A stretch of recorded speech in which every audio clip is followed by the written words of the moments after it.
Here you are, Mr. Baldwin. Good to have you with us again. You're up the stairs and to your left in number 7. Don't worry, Baldwin. I'll give you a break. I'll lug up the big one.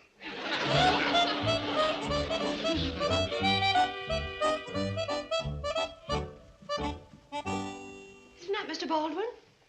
Yep. What firm's he with now? Same one, Puffo Marshmallows. Isn't that funny? I heard he got a new job with a hardware company. Either that or these marshmallows have got ball-bearing centers. Well, don't worry, Uncle Joe. That's the last bag you're going to have to lug. The hotel's full. You know, it's a shame when we have a rush that we don't have more rooms. Don't worry. When you need them, we'll have them. Just a minute. If you're thinking of turning the attic into a penthouse, forget it. All right, what do you got in mind? I gotta lug this bag up to Baldwin's room.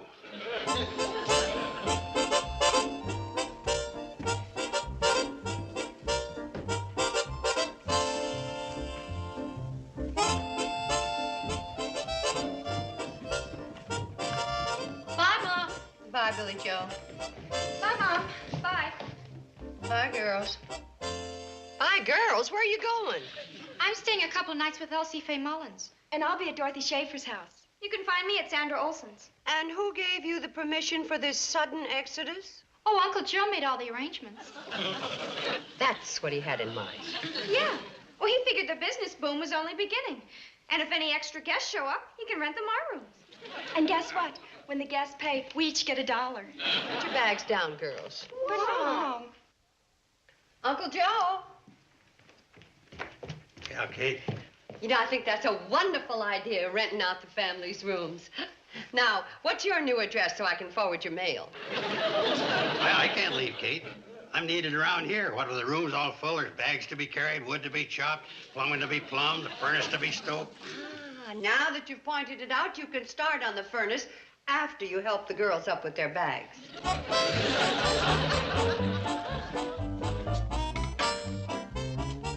Oh, that Uncle Joe. He shined him all right, but why didn't he take Mr. Stevens' shoes up to his room? Bobby Joe? She's cleaning number 5. Billy Joe? She's checking the linen. Betty Joe? I'm hanging up the wash. And Uncle Joe's fixing the furnace, so that just leaves you and me, and I gotta put away those dishes.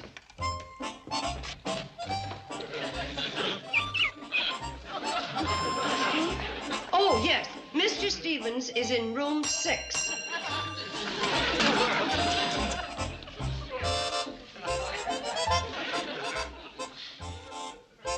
You just deliver the shoes. I'll take care of the guests. Yes? I'd like a room, please. Oh, I have awfully good news. Every room is full. Well, it doesn't have to be fancy. I'll take anything you have. Well, I just finished fixing the furnace. We really don't have a thing, but I can recommend a hotel in Pixley. I'm sure they have a vacancy. Wait a minute, Kate. I've got an idea. We'll let you sleep in the broom closet. Might have to sleep standing up. The brooms don't mind you. Why should you? Or we can put a pup tent up here in the lobby. It only costs you 35 cents a night. Joe, out. Pixley, huh? I'm sorry.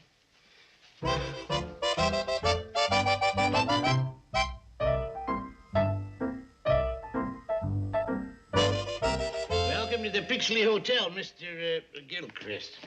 Now, you'll be just around the corner in 103. This way, Mr. Gilchrist. You need anything, Mr. Gilchrist, you just ring. Thank you very much. Well, at least we got one guest in the hotel. What's eating you? All right. I'll split the tip right down the middle. There. I never heard of a hotel owner taking half of a bellhop's tip. I got a notion to quit. Now, Elroy, you wouldn't do that. Leave me all alone in this big vacant hotel with nobody to talk to? Well, you can just go talk to that guy that Kate Bradley sent over here. Did you have to put it that way? Think of it, me, Murdoch Sneep, owner of the magnificent Pixley Hotel, subsisting on Kate Bradley's leftovers. I'll bet Kate Bradley wouldn't take half of a bellhop's tips. She's nice, and she is generous. Now, Elroy, she may pull the wool over your eyes, but I can see through her. She only sent us that guest so she could rub in her success. Hey, I bet I could bellhop at the Shady Rest. She can't lick 'em. Join me.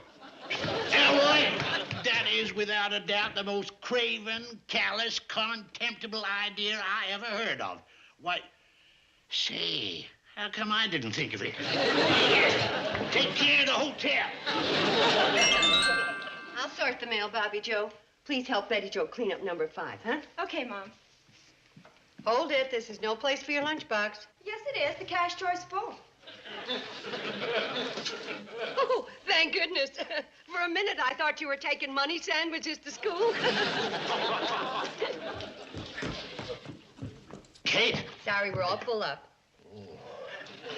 Kate, I'd like to talk to you for a minute. Mr. Snape. Well, it's always nice to greet a fellow innkeeper. How are things at the Pixley Hotel? Oh, fine. We're bursting at the seams. Say, it was nice of you to send over that salesman. If it hadn't been for your recommendation, we just wouldn't have bothered to squeeze him in. Well, I'm glad you found room for him. And if you'll excuse me now, I've got to sort this money.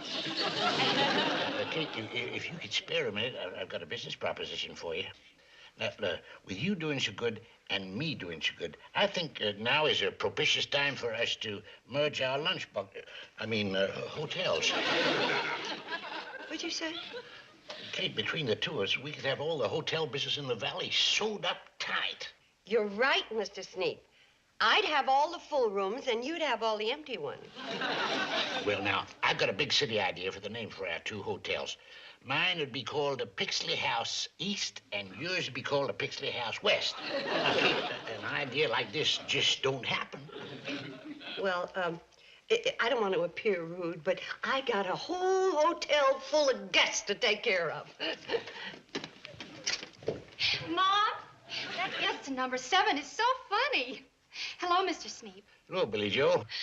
The Colonel was telling me about the last hotel he stayed in. The only good thing about the room were the steam pipes. And they banged. I know. They banged so loud that he couldn't hear his teeth chattering from the draft through the broken window. I tell you, that Colonel Whitfield is a riot. Colonel Whitfield? Why, he stayed at the Pixley Hotel for 15 years. Kate Bradley, you hijacked my best customer. I did no such thing. He came here of his own free will. You just listen to me, Kate Bradley. By the time I get through with this place, it'll be known as the Poor House West.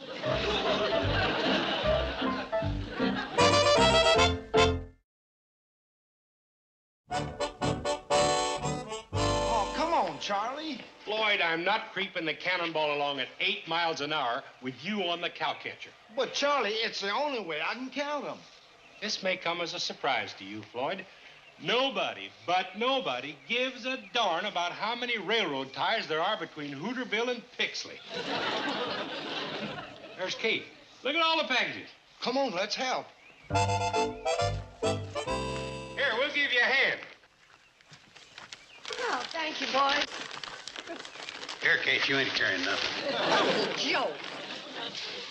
You would have saved yourself a lot of trouble if you'd taken that from me in the first place.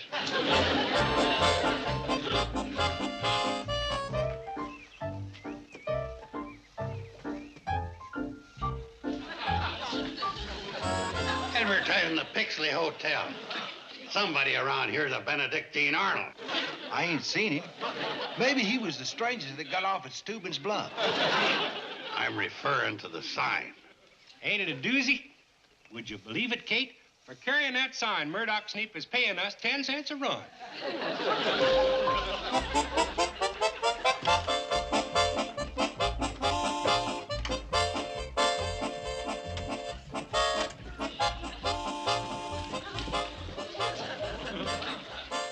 Hey, Kate, look. A home away from home, the Pixley Hotel. Pixley Hotel, we begin where the Waldorf quits. That crook Sneap has undercut us. That's 50 cents cheaper than our rates. Well, if he can cut his rates and stay in business, that's up to him. Well, Kate, we didn't think you'd mind letting him put his signs up there after all your hotel's full. Not only full, we got a waiting list. No, I don't mind at all. Gee, that's nice of you, Kate. At 10 cents a run for 8 runs a day, that's 80 cents. We can use the money. Yeah, we're saving up to buy Floyd a safety belt so he won't fall off of the cowcatcher while he's counting ties. Okay, let's cut the gab and get this wood-burning roller coaster moving. Now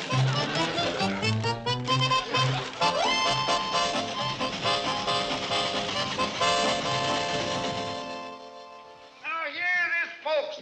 The fabulous Pixley is the Valley's only high-rise hotel. Enjoy relaxed living 3 stories above the noise of the city. You traitor, you. That isn't nice. After all, Mr. Sneap has a right to advertise his hotel. You see, competition is what made America so great. Kate, we didn't have nothing to do with it. We'll rip it down. Well, advertising the Pixley Hotel on Shady Rest property is carrying things a little too far. Uncle Joe, you help him. Hold it, fellas. I think I got a better idea. That, Steve, is only the beginning.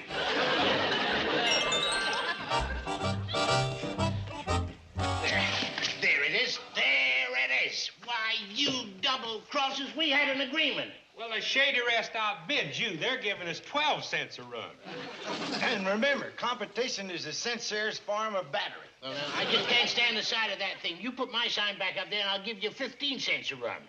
Mr. Sneap, our loyalty is not for sale. Well, 25 cents a run. Floyd. The cannonball cannot be bought at any price. Just look at that unsightly sleeve. And look at that collar. Yeah. For crying out loud, Mr. Sneap, your clothes would be dirty, too, if you ate in a Pixley diner every day. Well, there's no reason why 2 distinguished-looking, handsome railroad men have to go around in soiled uniforms. I'll tell you what, just to show you I'm a decent fella, let me at least provide you with clean uniforms. What do you think, Charlie? Well, Mr. Sneap, you might be a fink, but you're the nicest fink we know. Floyd, get this old train to rolling.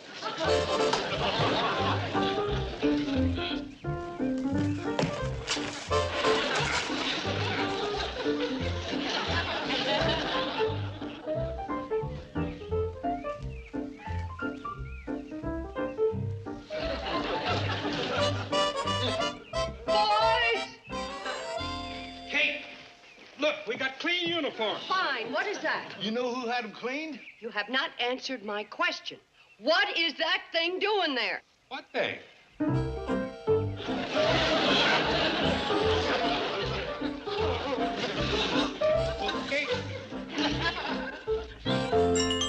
Kate, there's no doubt about it. Sneap's out to get you. Turning Floyd and Charlie into billboards and running them free home movies. That's hitting below the belt, and you've got to hit back. That's what he wants. If we just ignore him, maybe he'll forget all this nonsense. What do women know? You gotta fight fire with fire. I know where I can lay my hand on just the thing to top his home movies. All right, let's keep them slides moving. You're doing more eating than viewing.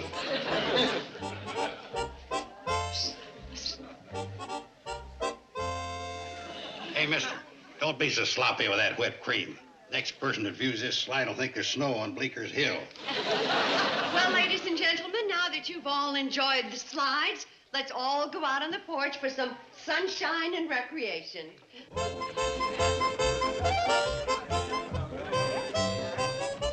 Joe, leave the guests alone, or you're going to drive them straight into the Pixie Hotel. But, Kate, they're eating so much you're losing money. I appreciate your help, but this is strictly between me and Murdoch Sneap.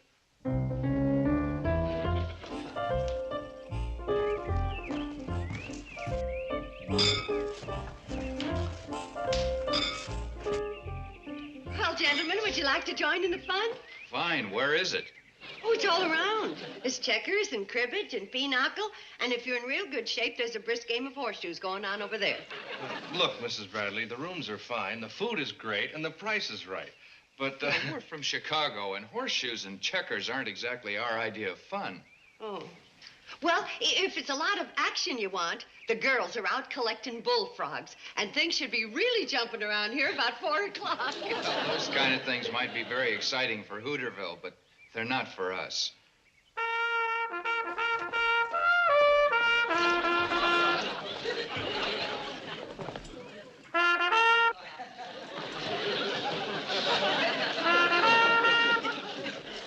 Tennis? Skeet shooting. Now that's for us. Let's go pack. Bye, Mrs. Bradley. Folks, wait a minute. Wait a minute. We'll put in ping pong, shuffleboard, volleyball. Parcheesi. Hey, Parcheesi.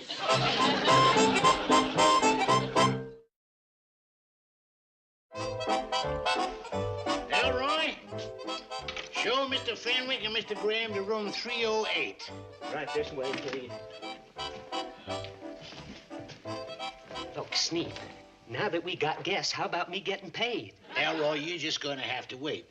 Renting that bugle and the sandwich sign set the hotel back $9.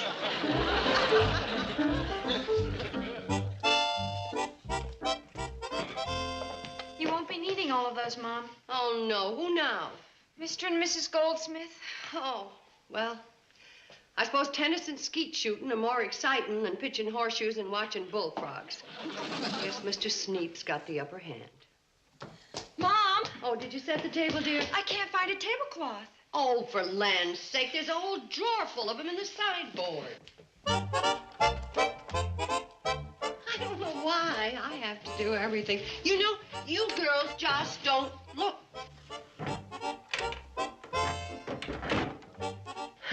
I'm sorry, Bobby Joe. I forgot they're all in the laundry. Well, there's only one way out. We're going to have to use my good green tablecloth. Was there this morning? Now, what on earth happened to my green tablecloth? A little more to the right, Mr. Barrett, you'd have had yourself a birdie. Uncle Joe, have you seen my green tablecloth? Formerly a tablecloth. I upclassed it to a putting green. Well, you can unclass it. I want it washed, ironed, the whole patched, and on the table in 20 minutes. Kate, wait till the folks read my ad in the Pixley Times-Picayune.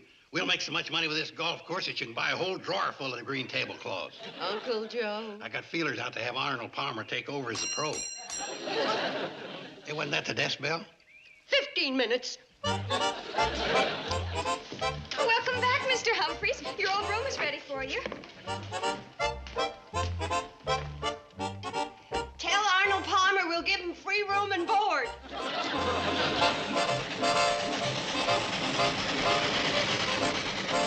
We invite you to partake of the delectable delicacies available daily at the Pixley Hotel and only at the Pixley. Delicious, isn't it, madam? These magnificent desserts are a climax of the free meal served to each and every guest. And now... May I have your attention? Remember, folks, every day's Thanksgiving Day at the Shady Ranch. I'm all finished, Mom. This is a fine business. The hotel is full up and we're losing money. It's gonna get worse if you keep serving turkey every day. Well, Betty Jo, we may be falling behind on turkey, but we're way ahead on feather dusters. Which reminds me, the dining room needs dusting.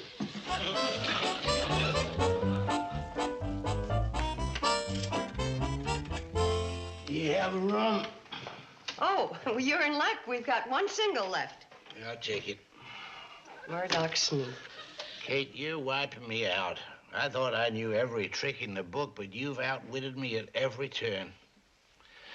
I'm here to eat crow. Well, then you'll have to go to the Pixley Hotel dining room. All we're serving here is turkey. Kate, I'm nearly bankrupt. Let's call off this dreadful war. Mr. Sneep, you mean it? Indeed, I do. I just want to stay here and see how an honest woman operates her establishment.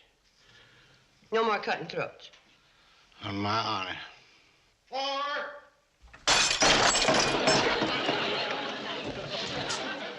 Did a ball come in here? Yeah, a foul ball. Showing your face around here. You got more cheek than a glass blower. Uncle Joe, Mr. Sneap is a guest. A guest? Why, that dirty As old... long as he pays his bill, we treat him like a guest. Kate, in all recorded history, there's never been a Sneap that was any good. At the time of the Revolution, it was a Sneap that tied an anchor on Paul Revere's horse's tail to slow him down. Uncle Joe, number 7.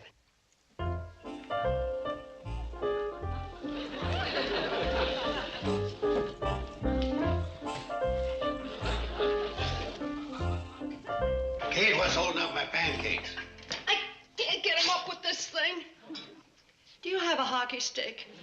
What's the matter with you, Kate? You look half asleep. Well, I didn't rest very well last night, kind of all the noise. Noise? I slept like a log. Kept hearing the strangest sounds in the walls and the ceiling, Morning, all Kate. over the... Oh, Mr. Sneap, did you sleep well last night? Yes, fine, thank you. Then the noises didn't bother you. No. Matter of fact, I'm rather fond of bees. Oh, bees? What bees? Those bees. Oh. Mr. Sneap, not even you would do a contemptible... Listen to the buzzing of their merry little wings.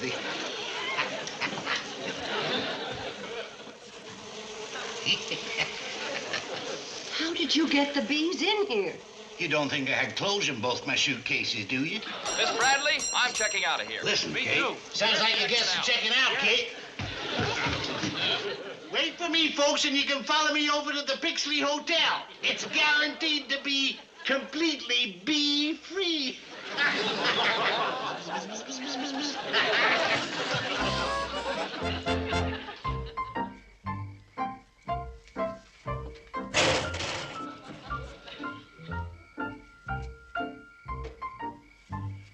The coast is clear. Ain't this carrying it a little too far? Remember, Sneap asked for it.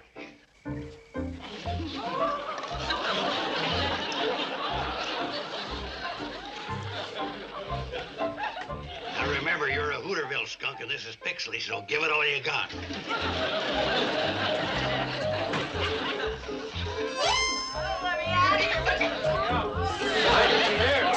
me get some fresh air.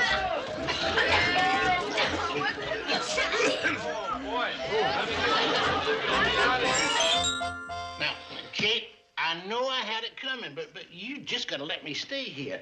Why, it's gonna be at least a week before the Pixley Hotel gets aired out. Now, so, Kate, now, come on, now, how about it? Well... I promise I'll never try to swipe your guests again.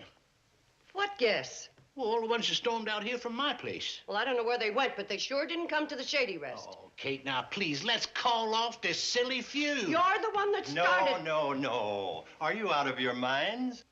Here's a box of candy for you, Mrs. Bradley, and a box of cigars for you. Just keep that feud going. That's just a little token of appreciation.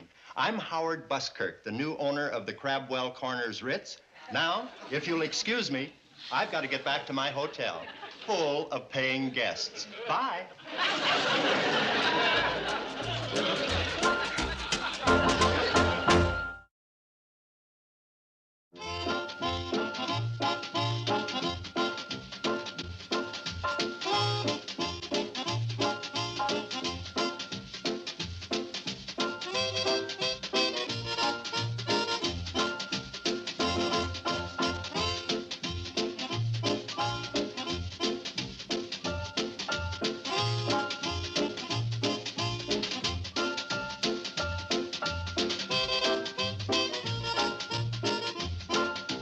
Petticoat Junction.